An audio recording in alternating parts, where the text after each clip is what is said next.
terminologie liée à la production مفاهيم متعلقة بالإنتاج. مفاهيم متعلقة بالإنتاج هو الفصل الرابع الذي سنقوم بمناقشته بعدما ناقشنا في الحصص السابقة مفاهيم متعلقة بعملية الإنتاج واللذين يشكلان محور العملية الاقتصادية. مفاهيم المتعلقة بعملية الاستهلاك التي ناقشناها في الحصة السابقة أو في الحصص السابقة تطرقنا من خلالها لتحليل النظري لسلوك المستهلك، وبعد ذلك قمنا بدراسة توازن المستهلك وكذلك بنظرية منحنيات السواء وكذلك معدل الإحلال الحدي، وقمنا كذلك بمناقشة حدود ونقائص نظرية المنفعة الحدية بصفة عامة. في هذا الفصل سوف نناقش مفاهيما متعلقة بعملية الإنتاج. La théorie du producteur s'intéresse à étudier le comportement de l'institution ou du projet en tant qu'unité économique productive réalisant la production à l'aide des intrants, qui sont les différents facteurs de production, tels que le travail ou le capital, afin de produire des biens et des services. Donc, dans ce premier point, on précise bien notre cadre d'analyse. On précise que notre théorie du producteur, il va s'intéresser à la production ou bien au producteur en tant qu'institution, ou bien en tant que produit, ou bien en tant que projet, pardon. Donc, en tant que projet et unité économique productive qui réalise la production à travers les intrants. Donc, la production, il se fait à travers quoi? À travers des intrants, des facteurs de production, à savoir le capital et le travail. On peut ajouter un troisième, le progrès technique, mais classiquement et traditionnellement, on parle du facteur de capital et de facteur travail. Pourquoi? Pour faire la production des biens et des services qui seront par la suite consommés par le consommateur dans le cadre de la théorie de comportement du consommateur. Et vous voyez la complémentarité de notre analyse économique. Donc, cette théorie du producteur, il va mettre au centre le producteur comme étant une unité économique productive et qui s'intéresse à la production des biens et des services. تهتم نظرية المنتج بدراسة سلوك المؤسسة أو المشروع بوصفها الوحدة الاقتصادية الإنتاجية التي تقوم بالإنتاج عن طريق استخدام المدخلات وهي عوامل الإنتاج المختلفة كالعمل ورأس المال. من أجل ماذا؟ من أجل إنتاج المخرجات من السلع والخدمات كذلك. إذا نظرية المنتج تهتم بدراسة سلوك المؤسسة الإنتاجية. إذا المؤسسة الإنتاجية تقوم عملية الإنتاج في إطار مؤسسة إنتاجية. سنعتبرها وحدة إنتاجية متكاملة تقوم بعملية الإنتاج من خلال ماذا؟ من خلال استعمال المدخلات وهي عوامل الإنتاج والتي نعرفها كالعمل ورأس المال. هناك كذلك تطور التكنولوجي يمكن اعتباره كعامل ثالث، ولكن جرت العادة بصفة تقليدية نقوم بإدراج وبإيلاء أهمية قصوى لعاملي الإنتاج العمل وكذلك رأس المال. ومن خلال هذه المدخلات يكون لدينا مخرجات، والمخرجات هنا هما السلع والخدمات. السلع والخدمات التي يقوم فيما بعد المستهلك باستهلاكها في إطار نظرية المستهلك التي ناقشناها فيما سبق.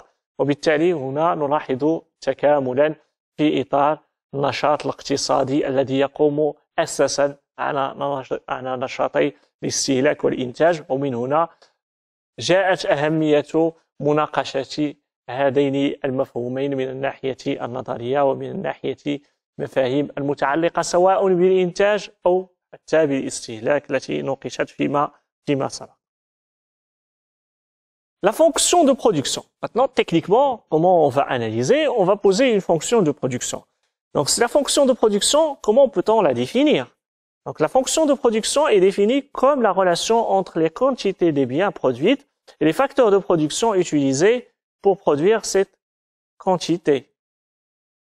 Nous l'exprimons mathématiquement comme suit. Q est égal F facteur de T et de K, où Q représente la production, K et T, ils représentent les facteurs de production respectivement. K, c'est le capital et T, c'est le travail. Donc, la production en elle-même, c'est quoi? C'est une opération de transformation des intrants en extrants. On a dit que les intrants, ce sont les facteurs de production. Et les extrants, ce sont les biens, les quantités produites de biens et de services. Donc, pour analyser cette relation, nous sommes amenés à poser une fonction qu'on va l'appeler toujours la fonction de production, dans laquelle les variables internes ou bien les variables intrants, c'est-à-dire les variables endogènes, c'est le capital et le travail qui constituent les facteurs de production qui sont les intrants, et les extrants ou bien les variables exogènes, c'est les quantités produites de biens et de services. Et la notation, comme il est présenté, Q est égal F fonction T, le travail, et K, c'est le capital. C'est cette relation de cette fonction qu'on est en train d'analyser dans le cadre de l'analyse du comportement du producteur. C'est ce qui détermine comment le comportement du producteur il agit au niveau de sa production. أول محور سنناقشه أو أول نقطة سنناقشها هي دالة الإنتاج. إذا وضعنا من أجل دراسة سلوك المنتج دالة رياضية دائما في إطار التحليل النظري الرياضي المنبثق أساسا من النظرية النيوكلاسيكية. دالة الإنتاج نعرفها كالتالي: العلاقة بين الكمية المنتجة من السلع وعوامل الإنتاج أو وسائل الإنتاج المستخدمة في إنتاج هذه الكمية، ونعبر عنها رياضيا كما يلي: Q تساوي F de T et de K. Q تمثل الإنتاج و T و K تمثل عوامل الإنتاج تواليا. K هي رأس المال و T هي العمل على التوالي. من أجل فهم سلوك المنتج قلنا بأن عملية الإنتاج بصفة عامة هي تحويل مدخلات إلى مخرجات. هذه المدخلات عرفناها بأنها هي وسائل الإنتاج أو عوامل الإنتاج، رأس المال وكذلك العمل، والمخرجات هي الكمية المنتجة. وبالتالي يكون لدينا أن عملية الإنتاج من أجل وضع صيغتها الرياضية نضعها في إطار الدالة التي وضعناها هي Q تساوي F de T et de K. لدينا T تمثل العمل و K تمثل رأس المال. وهنا من أجل هذه الصيغة ستجدون في كتب تتعلق بمبادئ علم الاقتصاد إلى آخره باللغة الفرنسية وحتى بالإنجليزية أن الT يرمز لها في بعض الأحيان ب L labor، هي العمل بالنسبة لهذا الرمز أو هذا الحرف الذي يرمز لعامل الإنتاج وهو العمل. ستجدونه في بعض الأحيان يرمز له ب L نسبة إلى اسمه باللغة الفرنسية باللغة الإنجليزية، أو T نسبة إلى اسمه باللغة الفرنسية. ك يقع الاتفاق بأنه يرمز لها لرأس المال بحرف ك. كولون تمثل الإنتاج وهي الكمية أو عدد الوحدات المنتجة. Cette fonction de production est analysée dans deux sens. Voilà, de deux côtés. Il y a la fonction de production qu'on va analyser à court terme et on va analyser par la suite à long terme. Ben maintenant, la question qui se pose, pourquoi cette distinction et quelle est cette distinction, quelle est cette différence entre les deux? Premièrement, a priori, on va définir la fonction à court terme. Vous allez voir que la fonction à court terme est caractérisée par un seul facteur de production qui est constant. Généralement, c'est le capital. Et un autre qui est variable, c'est généralement, elle est le travail. Donc, nous avons posé que la fonction de production, elle est facteur de deux facteurs de production. Donc, elle est factorisée par, elle est fonction de deux variables. La variable travail et la variable capital. À court terme, on suppose quoi? On suppose que l'une de ces deux variables, elle est constante, c'est-à-dire qu'elle ne change pas, qu'elle est fixe, et l'autre, elle est variable. Son application pratique, c'est-à-dire quoi? Que sur le court terme, je ne serai pas amené à changer mon capital, mes infrastructures de base, etc. Mais je peux changer et faire varier le nombre des ouvriers ou bien le nombre des heures de travail. Ça peut être variable à court terme. Donc c'est ça l'application réelle, pratique de cette fonction de production à court terme. Mais ce que vous devez retenir, c'est que cette fonction de production à court terme, il y en a un et un seul facteur qui varie, et l'autre, il est constant ou bien fixe. نقسم دالتي الإنتاج إلى دالتين، دالة إنتاج في الأمد القصير ثم دالة إنتاج في الأمد البعيد. ما هو الفرق ولماذا قسمنا هذا التقسيم هذا؟ أولا نعرف دالة الإنتاج في الأمد القصير على أنها بما يلي: يتميز الإنتاج في المدى القصير بوجود عامل إنتاج ثابت ك بصفة عامة، وآخر متغير وهو T أي العمل، وكذلك بصفة عامة. الأساسي هنا بأنه في الأمد القصير هناك متغير واحد، والعامل والمتغير الثاني يصبح ثابتا. تطبيقاتها في الواقع ومن الناحية الواقعية أو من الناحية التطبيقية سنرى بأنه على المدى القصير المستهلك أو المنتج يقوم بتغيير عدد ساعات العمل، عدد العمال إلى حد ما، طبيعة العمل، لكن جانب رأس المال فهو يأخذ وقت طويل لكي يتغير، وبالتالي هنا سيكون متغير واحد وهو العامل الإنتاج الذي صنفناه في عامل الإنتاج الحاد. La production totale, moyenne et marginale. Voilà trois indicateurs qui nous permettent d'analyser notre fonction de production à court terme. La production totale représente les quantités totales produites à l'aide de plusieurs unités de travail. Donc, rappelez-vous qu'on est sur le court terme. Celui qui change, c'est généralement le travail. Donc, la production totale représente la quantité qui change.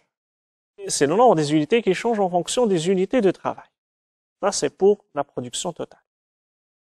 Je travaille 1 heure, je produis 10. Je travaille 2 heures, je produis 18. Je travaille 3 heures, je produis 24. Et ainsi de suite. La production moyenne du facteur de travail, la production moyenne, ou bien la moyenne de production, on la note PM et c'est la production moyenne du facteur travail, c'est la production totale sur le nombre de travailleurs. Nombre de travailleurs ou bien le nombre des unités ou bien des heures de travail. La production marginale, c'est-à-dire là l'interprétation c'est en moyenne. Bon, en moyenne, c'est-à-dire j'ai travaillé 5 heures, j'ai produit 20 unités. Donc la production moyenne c'est 20 sur 5, c'est-à-dire en moyenne j'ai produit 4 unités. Ou bien j'ai fait travailler 20 ouvriers et j'ai produit 200. 200 sur 20 est égal à 10, donc en moyenne chaque ouvrier a produit 10 unités. La production marginale maintenant. La production marginale du facteur travail et la variation. Pourquoi toujours c'est le facteur travail? Parce que c'est le facteur qui est supposé variable. Par exemple, le facteur qui est constant, c'est un niveau et on l'oublie. Donc par la suite, il est fixe. Donc la production marginale du facteur travail et la variation de la production totale suite à l'augmentation d'une unité supplémentaire du facteur travail. C'est-à-dire de combien va m'ajouter 1 heure supplémentaire de travail. Ou bien combien il va m'ajouter un ouvrier supplémentaire. En rappelant, si j'ai par exemple 10 ouvriers, ils me produisent 200. La production moyenne, c'est 200 sur 10, ça va me donner, 20. Maintenant, le 11e ouvrier, avec 11 ouvriers, je produis par exemple 204. Donc le 11e ouvrier, il m'ajoute 4 unités. Donc, c'est combien il varie la quantité produite suite à l'augmentation d'une unité supplémentaire de facteur de travail. C'est le même principe de calcul avec l'utilité marginale.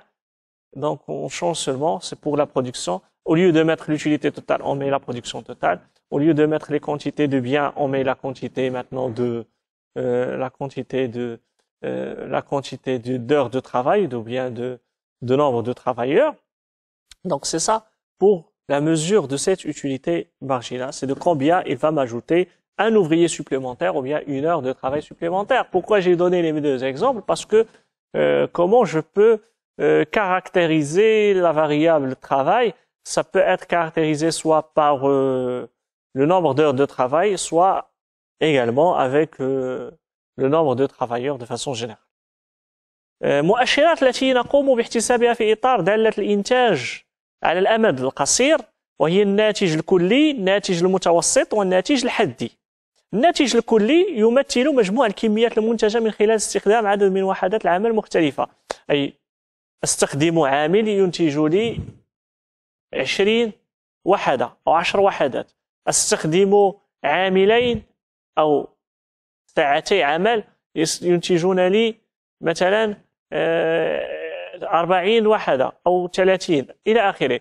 إذن هي الكمية المنتجة بالنسبة لعدد من الوحدات العمل المختلفة. ووحدات العمل هنا يمكن أن نمثلها سواء بعدد العمال سواء بعدد ساعات العمل، تختلف باختلاف طريقة التحليل التي نريد أن نحلل من خلالها أو وجهة نظر الذي سوف يحلل تلك الوحدات الكميات المنتجة.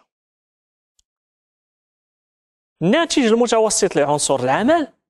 الناتج المتوسط لعنصر، لماذا قلنا عنصر العمل؟ لأنه نفترضه هو العنصر المتغير، عنصر رأس المال كابيتال. رأس المال هنا هو ثابت، لذلك فنحن نتحدث عن نحيده، يصبح محايدا، وبالتالي يتغير العمل ثم تأثيره على الكميات المنتجة. هذه هي منطق التحليل.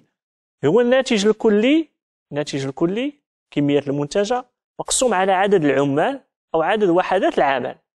بصفة عامة عدد وحدات العمل يمكن أن تكون عدد العمال أو عدد ساعات العمل على اختلاف طريقة الاحتساب أو كيف مثلنا ذلك المتغير وهو متغير العمل. عندما نمثله على أساس عدد العمال فإننا نأخذ عدد العمال، عندما نمثله على أساس عدد ساعات العمل فإننا نحتسب عدد ساعات العمل. إذن هنا في المعدل كم ينتج لنا عامل واحد أو كم تنتج لنا ساعة واحدة من العمل. إذا كان لدينا الناتج الكلي مثلا هو 20 وعدد العمال هو 5، في معدل أنه كل واحد ينتج لنا 4 كمعدل. الناتج الحدي، وهذا يذكرنا بالمنفعة الحدية. الناتج الحدي أو la production marginale du facteur travail لعنصر العمل هو عبارة عن التغير في الناتج الكلي نتيجة زيادة عدد وحدات العمل بوحدة إضافية. إذن الناتج الحدي لعنصر العمل هو عبارة عن ذلك التغير في الناتج الكلي عندما نضيف وحدة معينة من عنصر العمل. وهذا يذكرنا بالمنفعة الحدية. اختلافنا هو المؤشر هو الناتج أو الإنتاج، وفي ما سبق كان المتغير هو المنفعة. إذن الناتج الحدي بمثال أنه علينا 10 عمال ينتجون 200 وحدة، كمعدل هي 20، هذا الناتج المتوسط. ولكن عندما نضيف العامل رقم 11 يضيف لنا، تصبح لنا الكمية الكلية هي 205 مثلا.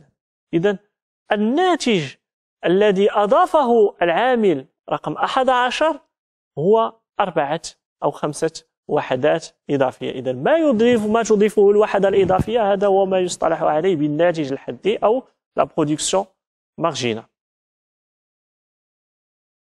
Les relations, les différentes relations qui existent entre ces différents indicateurs. Premièrement, premier point, lorsque la production totale augmente avec rendement croissant, la production marginale augmente. Donc la production, le rendement, c'est avec le potentiel de croissance. Lorsque le rendement il est croissant, la production marginale augmente également. Lorsque la production totale augmente avec rendement décroissant, la production marginale diminue. Lorsque la production totale atteint le maximum, la production marginale devient nulle. Lorsque la production totale diminue, la production marginale devient négative. Ça traite les relations qui peuvent exister ou bien qui existent entre la production totale et la production marginale dans les deux sens. عندما يكون الناتج الكلي متزايدا بمعدل متزايد يكون الناتج الحدي متزايد كذلك. هنا نوثق للعلاقة التي تربط ما بين الناتج الكلي والناتج الحدي. عندما يصبح الناتج الكلي متزايدا بمعدل متناقص يصبح الناتج الحدي متناقص كذلك. وعندما يصل الناتج الكلي إلى أقصى نقطة ما يمكن أن يصبح الناتج الحدي يساوي صفر أو منعدم. عندما يصبح الناتج الكلي متناقصا هنا يصبح الناتج الحدي سالبا. Deuxième point ou bien deuxième analyse, c'est la fonction de production à long terme. Donc à court terme, une seule variable qui est variable, qui varie. Maintenant, les deux facteurs, ils sont variables. Donc à long terme, tous les facteurs, et ça la différence entre le long terme et le court terme. À long terme, tout change. L'ensemble des facteurs de production change. Si la production à long terme est constituée par le travail et le capital, la fonction de production à long terme devient une fonction de deux variables. Une fonction de deux variables, travail et capital. دالة الإنتاج في الأمد الطويل في الأمد الطويل أو الأجل الطويل تصبح جميع عوامل الإنتاج متغيرة. افتراض أن هناك عاملي إنتاج فقط هما العمل ورأس المال يتم استخدامهما في العملية، فإن دالة الإنتاج في الأمد الطويل وهذا هو الفرق ما بينها وما بين الأمد القصير تأخذ الشكل التالي Q fonction de T et de K. هنا الدالة لديها متغيران العمل ورأس المال. Pour l'illustrer, les indicateurs qu'on utilise généralement, c'est la courbe ISO-CAN. ISO, même, CAN, quantité. Chaque courbe ISO-CAN chez certains, exprime les différentes combinaisons des deux facteurs de production. Comme je viens de dire, vous prononcez quand vous voulez, vous l'écrivez telle qu'elle est écrite.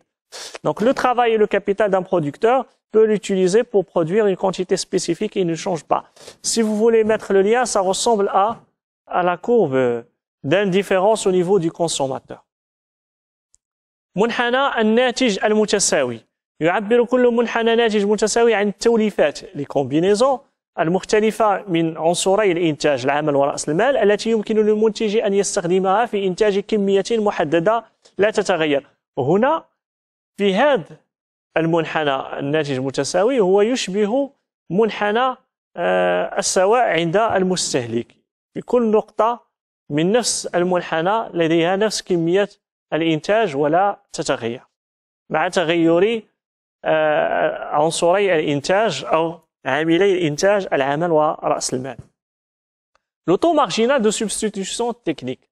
Donc on l'ajoute à le taux marginal de substitution, c'est pour le consommateur, et le taux de marginal TMS technique, c'est pour le producteur. Le taux marginal, c'est le même principe d'ailleurs. Le taux marginal de substitution technique est défini comme étant la quantité de capital auquel un producteur peut renoncer en augmentant la quantité de travail d'une unité, de sorte qu'il reste sur la même courbe ISO-CAN. Donc on peut changer les quantités de travail et de capital et de rester sur la même courbe ISO-CAN. اللغة العربية المعدل الإحلال الحدي للإحلال التقني ومعدل الإحلال الحدي التقني. يعرف المعدل الحدي للإحلال التقني بأنه كمية رأس المال التي يمكن أن يتنازل عنها المنتج بزيادة كمية عمل بمقدار وحدة واحدة بحيث يتم بقاؤه على نفس منحنى الكمية المتساوية. لتطبيق هذه المفاهيم التي ناقشناها, on va compléter les phrases suivantes. La fonction de production à long terme est caractérisée par les facteurs de production. Elle est à long terme, donc les deux, ils sont variables. Le premier, il est variable et l'autre, il est variable également. Lorsque la production totale augmente avec rendement croissant, la production marginale augmente également. Lorsque la production totale diminue, la production marginale diminue aussi. Non, ici, lorsque la production totale diminue, la production marginale, on rectifie, elle est diminue et elle est négative aussi. Diminue et négative. اللغة العربية أتمم الجمل التالية: يعبر كل منحنى ناتج متساوي عن التوليفات المختلفة من عنصري الإنتاج العامل ورأس المال التي يمكن للمنتج أن يستخدمها في إنتاج نفس مستوى الإنتاج أو نفس الكمية. عندما يصبح الناتج الكلي متزايدا بمعدل متناقص يصبح الناتج الحدي تناقصي. عندما يصل الناتج الكلي أقصى ما يمكن يصبح الناتج الحدي منعدما